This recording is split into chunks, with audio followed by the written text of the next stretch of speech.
Yo, what up, guys? Marine from the boys here.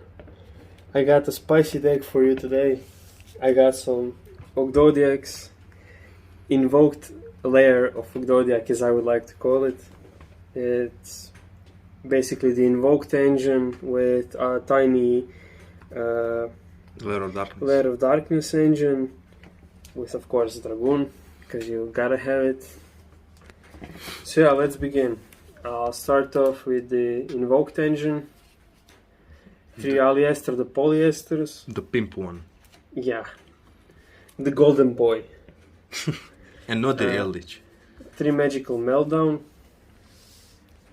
And the most beautiful proxy in the world, 2 invocation. Yeah. Because yeah, I don't have the money to buy the actual one, so I'm running 2 proxies for now.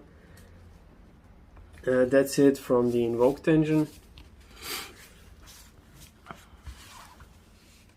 Now for the Lair of Darkness, 2 Arima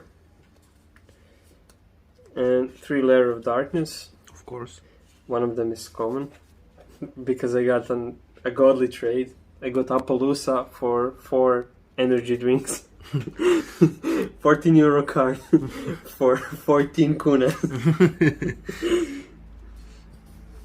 Now the thing that goes with the Lair of Darkness engine is Darkest Diabolos. I'm running one of them. He is a free special summon, free body on the field. He can extend because this deck likes to tribute a lot, and considering the fact that I'm running Lair of Darkness, I'm tributing dark monsters, which just activates his effect, special summons him. I mean, you could play 3 of them, but it's a brick if you don't open the Lair of Darkness. I'm running way too many level 8s. He is one of them, and he is at 1 just because of that. Next up, my Red Eyes engine. Of course. I'm running 2 Red Eyes Fusion, because this deck is going to a tournament today, and I do not want to see the Red Eyes Fusion in my hand. I basically need one in the deck at all times, because that's the only way my Verte works, and chances of pulling both of them in my starting hand are way too tiny. You're playing 2 of them because you don't want to see it in your hand, but if you see it in your hand, the other one is in the deck. So yeah, and you can discard it easily because you'll see later the cards that can discard other cards. There's many cards that discards. Yeah. For the starters, running 3 Nunus. Nunu sends itself to the graveyard and 1 dark reptile from the deck. It's that simple. Then there's Noya. Noya is same as Nunu, but it's the other way around. He is dark, so he sends a light to the graveyard. Synergy. Yeah, those 2 send each other. Depending on the situation in your hand, you can send stuff you need to the graveyard, because this engine works strictly in the graveyard. I'm running 1 Zoha. Okay. He can extend at times, which is mostly why I use him. And if you have, say, a brick in your hand, and you can draw a card with him and discard 1 from the hand, which is perfect. You can discard that brick out of your hand. Or if you have one of the bigger monsters, you can discard them because they can be used from the graveyard. Synergy. Pretty much, yeah. Next up, I'm running 2 Kerus, Ogdodiac Light, or as I would like to call them, Ooga Boogas. It's fun and easier to say that way. Light, when it's a special, it requires 1 tribute to special summon from the graveyard, and it special summons 1 smaller Ogdodiac monster, which is basically you want to get Noya, as Noya does search your Ogdotic Water Lily. Yeah, the broken card of the deck. Yeah, if you have enough reptiles in the graveyard. But Snake Rain. Yeah, Snake Rain. I am playing 2 Alarit Ogdodiac Darks. They are basically your recovery from the banished pile, because both Naya and Nunu, when they leave the field when they were special summoned, From the graveyard. From the graveyard, yeah. They go to the banish pile, and you want to recover them, or even, as a matter of fact, the Invoked engine. You banish one light from the graveyard, you can recover it. That's why I'm running to plus. Yeah, I have a +1 card using these guys. I'm playing 1 king and 1 queen. They're quite complicated cards to explain. I mean, I can read them. They both require 2 tributes to be special summoned from the graveyard. Or, of course, you can use the Water Lily. Their effect is, if you're for king, if your opponent adds a card or cards to their hand except during the draw phase or damage step, you can send 1 random card from their hand to the graveyard. Then if a monster your opponent controls is sent to the graveyard, except during the damage step, you can add 1 light or dark reptile monster from your deck or graveyard to hand, except king. Both effects are once per turn on the king. And as for the queen, if she is special summoned, if a monster or monsters is special summoned from your opponent's graveyard during the damage step, except during the damage step, you can send 1 card they control to the graveyard. So they can be both spells, traps, and of course monsters. I mean, you can send a Dragoon if your opponent plays it. Exactly. It's not target, it's not anything, just sending that card to the graveyard. Yeah. Pretty good. Built-in removal. The secondary effect, if a monster or monsters is sent from your opponent's hand or deck to the graveyard, except during the damage step, you can special summon 1 light or dark reptile monster from your graveyard, except queen. This basically means your opponent does something like that, you get your king out. And then loop it for... and because the opponent most likely searches something, you get to drop something out of their hand. Both of them on the field is just cancerous for your opponent, because you get to randomly discard cards from their hand, you get to remove a card from their field. Really good. Yeah, it's really good. Next up, I'm running, of course, the mandatory Water Lily at 3. If you have 5 or more reptile monsters with different names in your graveyard, you can special summon 1 reptile monster, and this discards 1 reptile to sends from the deck to the graveyard. For the cost? Yeah, for the cost. Holy Which is, you basically need 4 reptiles with different names, you send a 5th one, which you usually want to do a king or queen, and you just special summon it directly. You discard it to special summon it. Really nice. I'm running, of course, the broken card of the deck, Snake Rain. Very nice. The dead card. Yeah, I don't need to say much. It turns on your engine, 1 card engine, basically. If anybody doesn't know what this card does, here it is. Sentence with a dot. And that's if you brick, have that and 1 whatever brick in your hand. You send that brick and you send Naya, Nunu, light and dark, you activate your combo, which will of course search you the Water Lily to special summon the King of Queen. I have the question: if this card is ashable? Yes. Yes. Oh. And you should ash it if you're playing against it. You should ash it. You should never let it go through. Next type, as I said, I'm playing a lot of level 8s, which is why I'm playing my Pot of Greed. Discard a level 8 monster, draw 2 cards. Pretty basic easy. +1. In this deck can be a +2. I'm playing 1 Terraforming for the end of this deck. It's a 41 card deck, only because I'm running 2 Red Eyes Fusions, and I've learned to play it with 2 Red Eyes Fusions because in EDO Pro, for some reason, if you play one of them, you constantly keep drawing it, and it sucks. So that's basically your Reptile/Ogdodiac engine. Now the spice of the deck. Yeah, extra deck. Reptilian, I can't even read that name. Echidna. Something It opens up your opponent for an OTK and can add you a reptile monster. Next up, your extender, basically, cross ship. Verte. You gotta have your Dragoon engine at any turn. Now the sexy girl.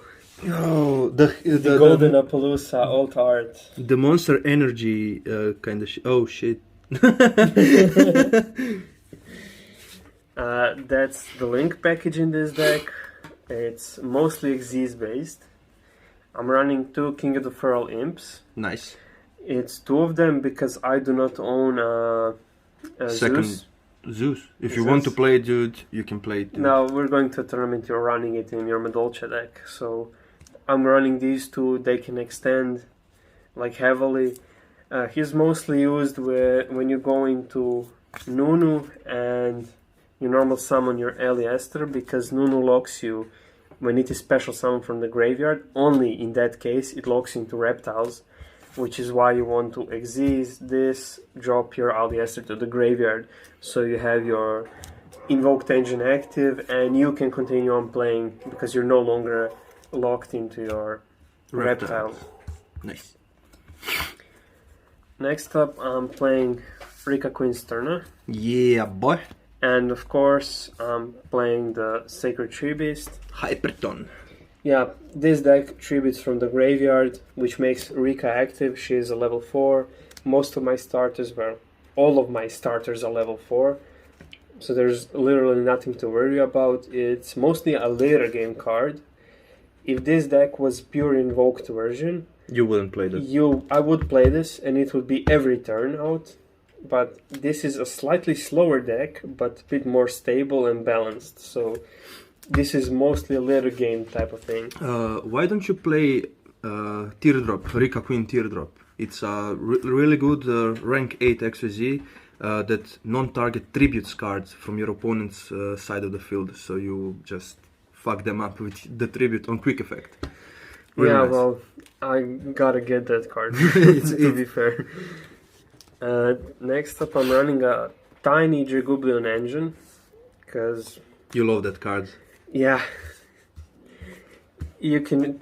With this engine, you either choose to go for the OTK, or you choose to go for the Spell Negate. It's either or, you can't go for both, because that's the entire Dragublion engine. Plus, you can go into him even if your opponent somehow negates that or fucks him up. Effect Veiler is a viable card now. Yeah. I'm running one Dinguritsu. Yeah, boy, splashing some money. Yeah, level 8. Nothing else to say. The best ranks of XYZs in the game. Yeah, basically. If you are playing Toolbox XYZ 8s, you are practically winning every game. Now, I'm running 2 Mechaba. This isn't actually a Mechaba, but it's going to be played as a Mechaba, because Genius Me was going to make the pure Invoked version, which would get Purgatorio instead of 2 Mechabas. So I never ordered the second one. I gotta do that, but for now this is a proxy. And today's tournament allows 10 proxies, so... Yeah, and I'm having less than 10. Of course, the big bad boy with the huge cock. The Omni Negate Tower is nothing else to say about it. No, pretty simple, you know. The best card in this deck. In any deck that runs him, he's the best card. Pretty much. The best boss monster for printed in a while, dude. Yeah. That's your extra deck. And for the side deck options that I'm going to be running today, first up, the most cancerous card I own currently, Full Force Virus. This deck loves it. Every dark deck loves it. Pretty much. I can, considering the fact that I have Lair of Darkness, I can tribute the opponent's monster to get rid of their starter cards and not allow them to have any for the next 3 turns. Practically, you win the duel. Yeah, I win the duel if I resolve this card. It's impossible to stop me if you let me resolve it. However, it's a side deck option, and the card that goes out for this to go in is trade-in, because trade-in can be a brick if you don't have a level 8 in your hand, and sometimes you just don't have it. So if I'm going first, I know I'm going first, then Full Force Virus goes in. If not, it has to be the trade-in, because Johto is just better that way. Next up, of course, the 3 Golden Impermanences. Running... Golden Impermanences. Yeah. 2 Lances. Okay. 1 Harpy's Feather Duster. Hell yeah. 1 Regeki. Fuck yeah. I don't know what it is with me and running these 2 cards. When I was running just Regeki, He was... yeah, I was hard drawing it in perfect times. I don't know how, but it just keeps happening. And since I started running both of them in Mutants, I kept drawing the Harpy's Feather Duster constantly. I got pretty annoyed with the Harpy's Feather Duster because I was testing my Amazement build and he just kept drawing it and drawing it. Come on, dude. He shuffled my deck because he thought I was cheating. And I hard drew it because of him. Holy shit, dude. That just says how much luck I have with it. Now, I have 5 proxies in my side deck. It's gonna be Nibiru. I actually like this art better than the original. Yeah, full art, Orca shit. Shout out to our friend Domagoj. He's making these proxies. He's kako se to kaže na engleskom, stari? Promovira. He's promoting basically the Orca shop with these full art proxies. It's pretty nice. We're gonna have a link in the description below. Yeah. And finally, I'm running 2 Gamma Kaijus, because yeah, Kaiju. Fuck your dragoon. Exactly. Is that it? Yeah. Yeah, that would be the side deck that I'm going to be running. And some people are probably going to be annoyed because I'm not playing the Overlord. Overlord is not necessary. You want him in, say, your pure Invoked version of this deck, but in mine, it just counters your own Dragoon. There's no point in putting him on the board next to your Dragoon and your Mechaba. Because if your opponent... two Omni Negates for a board wipe. Yeah, exactly. If your opponent does actually go through those 2, then it would be a viable option to have him, but it's just unnecessary, and it's another brick in your deck. It's higher than level 8, so it's kind of pointless to have him in the deck. My high monsters are level 8, low monsters are level 4. There's nothing to think about. The only 2 that are outside of that scope are these 2, and I don't care about them because they get dumped by the Red Ice Fusion. 2 vanillas, what can we say? Yeah, it's mandatory for the Red Eyes, unfortunately. So yeah, that's it. I'm probably gonna do a combo video in a week or so, and I'm gonna say, of course, how the tournament went with this deck. So yeah, peace out, like, share, subscribe, and yeah, enjoy the day. I'm loving it.